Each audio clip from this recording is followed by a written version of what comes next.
Hello, my name's Stephen with the law offices of Stephen Labiak here in the Central Valley of California.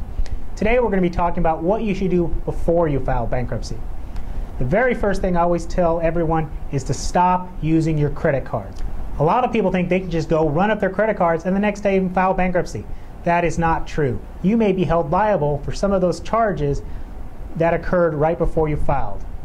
The second reason you want to quit using your credit cards is you need to make sure that you have enough money to live without using the credit cards.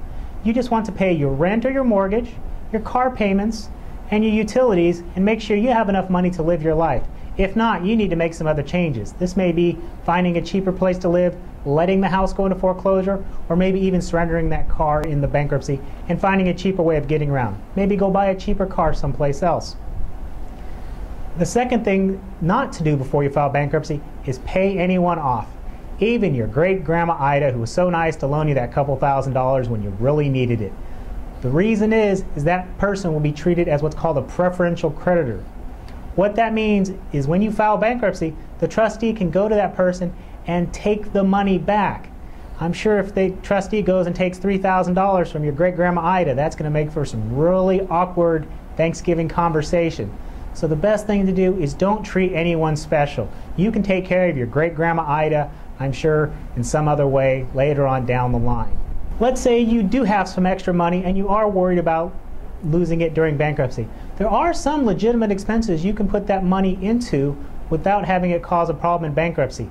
The number one thing is your house. If you're behind on your mortgage and let's say you just got a $5,000, $6,000 tax refund, pay it on your house. That money, when it goes to your primary residence, is going to be protected. Let's go the opposite direction. Let's say you owe some back taxes and you came into a little bit of money. Another good idea is to pay off those taxes. Often tax debts are not dischargeable in bankruptcy. Another type of debt you can show preference to, like a house, would be child support payments or taxes.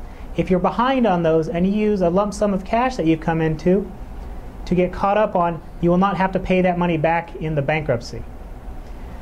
When you take these kind of steps before you file bankruptcy, when you do actually come in to see me to file bankruptcy, it will make the process a lot easier.